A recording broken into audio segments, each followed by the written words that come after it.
Okay, it's coming. It's come already. It's here. It's here. So what are we talking about now? We are talking. Well, I'm talking about some games. Okay, I talk, got some talk. games to talk about. On an addendum or a previous topic, Joseph Goodman unfriended me. Okay, so let's move Oh on. no. I don't know if it's. I don't know if I have him as a friend. I don't care. Okay. So, all right. So we're talking about games. Yes. Um, what game that you? I want you to go first. You have a really nice looking game. Yeah. Well, it's not a game per se. It is Free League's Vaesen: The Lost Mountain Saga, which is a set of adventures for the Vaesen game, which is one of my favorite games ever. That's really captured my heart. If you don't know anything about Vaesen, oh my God, I am so sorry about you, friend, because you're missing out on an absolutely wonderful, wonderful, wonderful game. Vaesen is this horror North mythical game where you take Nordic mythos, more Nordic myths and legends, and turn them into what will happen if they were real at the dawn of the Industrial Revolution era in Scandinavia. And the whole thing evolves about that sort of topic.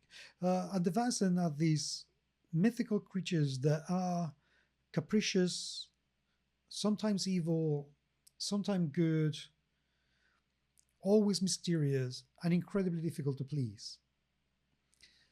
And you're one of the very few people who can actually see them.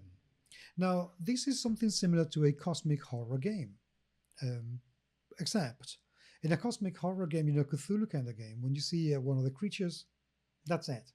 There is very little negotiation. There is very little way to interact with them. With Vaesen, you can. These are sentient, thinking creatures, and you can reason, you can befriend, you can make enemies of. So it's a wonderful game. Now, the Lost Mountain Saga is a series of 5 adventures written by Eleanor Di Lorenzo, and it's based on a actual play podcast that she produced, and she wrote these adventures to help their friends understand, the Scandinavian myths. Word of warning: these are not adventures either for the faint-hearted, and these are adult themed adventures. Mm. I am not going to go into too many details because I don't want to spoil anything. But in this adventure, in a nutshell, what's happened is that a rare mineral has been discovered in an old forgotten mine that stopped giving any kind of ore 50 or 60 years ago. But now a wealthy industrialist has found out what to do with this mineral and how they want to use it. Now, mining this mineral is going to have consequences, loads of consequences. So the adventurers are going to have to be traveling to where this mine is to uncover the mysteries of what's going on in the town where this mineral is being mined, because things are happening there, things that are not very good. When you arrive, you realize that everything is considerably worse than you could have even imagined. I played the first adventure with my friends. They've played Vaesen once. The Vaesen adventure that comes in the core book is brutal, really brutal. The first adventure in this book is way worse. We played it on a Friday evening. We started about 5. We finished the adventure about 9:30 or 10 p.m. When we finished, my friends looked at me and one of them said, "Wow, what a beautiful evening it is now, isn't it?" They weren't even hungry anymore. That is how raw this is. There are 5 of these adventures.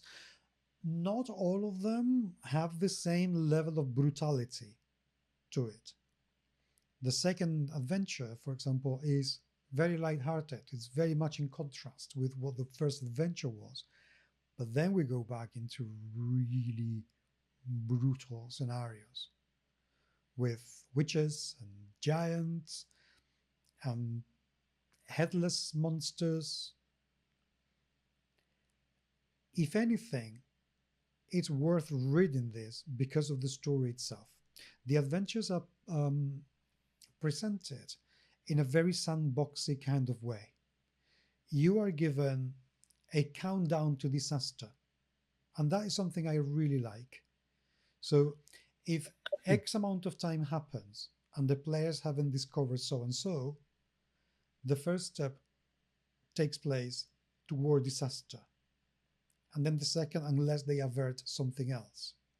And if they go too far and they haven't averted what's to come, then there is a disaster. And a disaster can be a whole town dying, which is really tragic. Really tragic. And then each location is given with a brief description of what can you find here, this person, what can they tell you, how is this person important to the story, what is their connection to so and so and so. So it does take a fair amount of work for the GM to connect all the pieces together and bring the adventure in a cohesive manner. But on the other hand, you are never ever more than 3 clues away from the next step. And you always have at least 3 places where you can go to find something. And in each place, you can at least find 3 clues. So although there is an awful lot of information, even when you're playing, just opening the book and doing,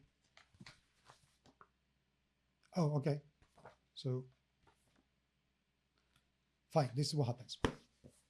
And you can continue. Very, very, very, very, very nicely presented. So I am loving it. I've read the whole thing.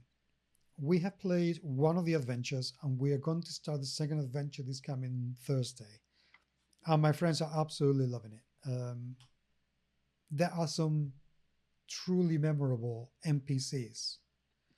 And I am going to miss this man. Let me find his beautiful face. Mr. Franzibald. I am going to miss this man a lot. Well, he's got an epic mustache. Yeah. He's adorable. Absolutely wonderfully adorable. And it checks on the inclusivity chart for me. There are plenty of women in plenty of roles. There are queer people. It has everything. So if you're a friend of Vaesen, the Lost Mountain Saga is one thing that you must get. And if you're not a friend of Vaesen, become one, because you will never regret reading the Lost Mountain Saga. It's absolutely gorgeous. Nice. Shall we go for the third part of the show, where you can tell us everything about the game that you've been gagging to tell us for months?